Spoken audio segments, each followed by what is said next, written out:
What we have here is a new system we just built for the legendary Joe Perry of Aerosmith.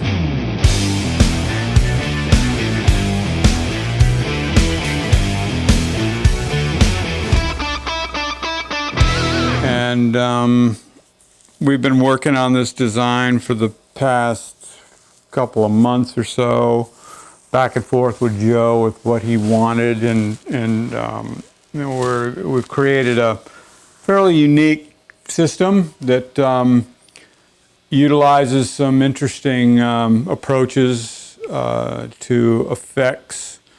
Mainly what it is it's a typical traditional system that has a series chain of pedal effects, all located here in the drawers of this rack.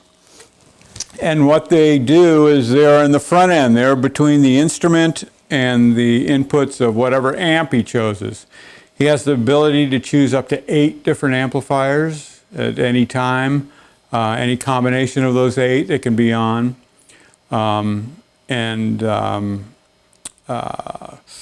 Then what we do, which makes this somewhat unique, is you can take that amp sound when you mic the cabinets and push that mic signal back through reverb and delay, and then out through affected only cabinets. Or you can create a blend of all of them, which is, there's 2 different approaches to do with this. What we're kind of doing is, the main reason for this rig at first is he was concerned with the clarity of his sound going through all his pedals and such, which we cleaned up with putting them all in bypass loops and making that all nicely controllable from foot controller here. But this reverb approach, Joe wanted studio quality reverb. He wanted a beautiful reverb. He doesn't want reverb pedals or anything. He wants what he's used to hearing in the studio when he's standing in front of the full range monitors and playing.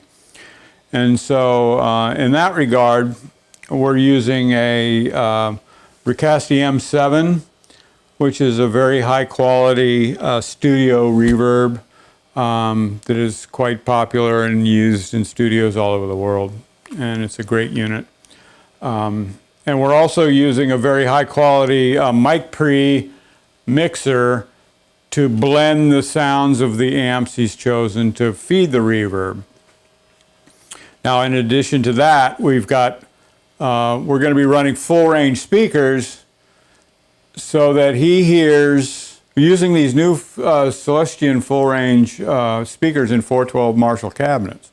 Kind of interesting, because we're going to pump the mic'd sound of the little amplifiers through that system along with the reverb and of course along with all the other pedal effects, and create a sound on stage that is similar to a studio quality sound with studio quality reverb and effects and such. Somewhat unique. There's lots of options here too. We can create it so that you utilize the mic'd speakers as your dry signal, and then have the reverb surround it 100% wet, driven by those same amplifiers. So what they're going to do in the house is they'll take a mic, there'll be a mic on the amp to go to the house for the dry sound, but there'll also be another mic on the amp to go to the reverb and then come back through these full range speakers. So it's going to be an experiment, and so far so good. All the options, these different choices that he'll be able to choose from, will be available to him. And the main reason for this is this environment in which they're playing, Aerosmith is playing. They do a residency in Las Vegas in a theater. And this theater has, it's very dry sounding in there. So he wants nice reverb. You say, why do you need this reverb in a live rig, you know, but this environment they're in is very sterile. And so he wants to create this nice, lush sound on stage that the house can take and, you know, make it enjoyable for the audience. So that's the main approach. The other aspect to this is he wanted a lot of choices in terms of effects and things, but he didn't want to have a big stage board. So what we're doing here is there's a master controller. This would be backstage or behind, you know, with this rack that is, you know, you don't see, is off stage. And this controls everything in the system, whereas what Joe has in front of him, he's going to choose a few things that are important to him to have on stage to keep his footprint down on stage. So if you look here, this is what Joe has in front of him on stage, and this is all also controlled off stage where all the choices are available. So there's things on here like there's a big reverb sound if you can hear it. So you can choose between multiple amplifiers. In this case we have, the other thing is keeping the stage volume down. And we're going with little amplifiers, little, like a little Supros, little Marshalls, actually not a Marshall. The Sewer Badger is going to be used, and little Champs. And those are going to be recreated through this system, and it's going to sound huge. You know, it's like they do on stage. So, or they do in front of you. When you're in front of them, they sound massive, you know. So here's like, you know, a few amps. There's a Supro here. Another little amp down here. And then in my case here, what I'm demoing with is a little Marshall. So there's all these choices for amplifiers, combinations included, you know, when you combine them all. And then you process that through all the effects. As you can hear, a nice reverb. Turn off the reverb and it's just dry. There's delay. We can tempo that delay with a tap tempo. He wanted to have a light to indicate the tempo, so we're using that cool little MIDI baby from Disaster Area. So we get a long, okay, or, so we have control over the delay that way. It's pretty nice. Now with the reverbs, we can go between different reverb sounds. Longer delays, and go between chambers, halls, plates, and a church. So there's all kinds of reverb sounds that you can choose from as well, of course, via the Percasti. And then all of the pedals that he chooses from. Another nice thing about this system is it is extremely transparent. And even with long cable runs, we have a cable run to this Wah Whammy board. It's a 50-foot run to the board and a 50-foot run back. And it's on a loop, so I just kick that board in, you can't hear a difference at all. Now if I want a wah, you've got a wah. Or a whammy.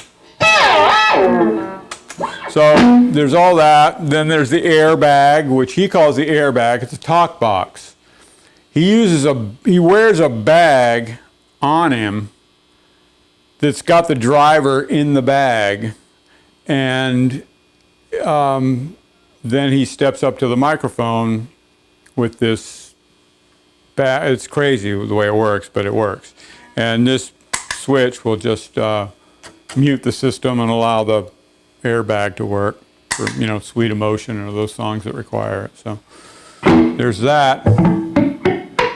And then, you know, basically everything else in this system, all on these pedals, or, you know, whatever, you know, we choose to use here.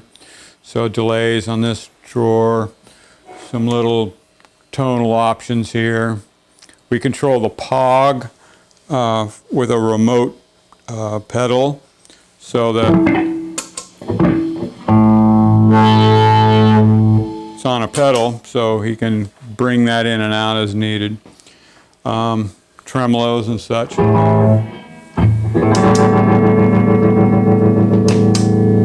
Vibe stuff here.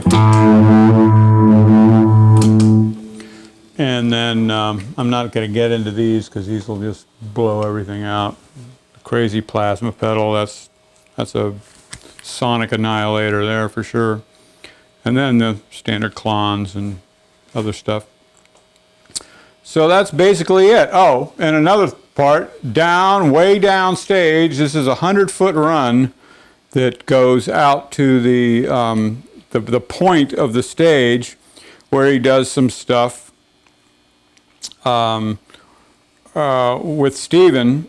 They do a few tunes out there. He wanted a board out there too that he could select stuff from. So this thing's going to be 100 feet away out, you know, wherever we end up putting it. And we will determine what's on there once we get this system running and put into place, and he determines what he wants on his board. These will be identical boards, basically.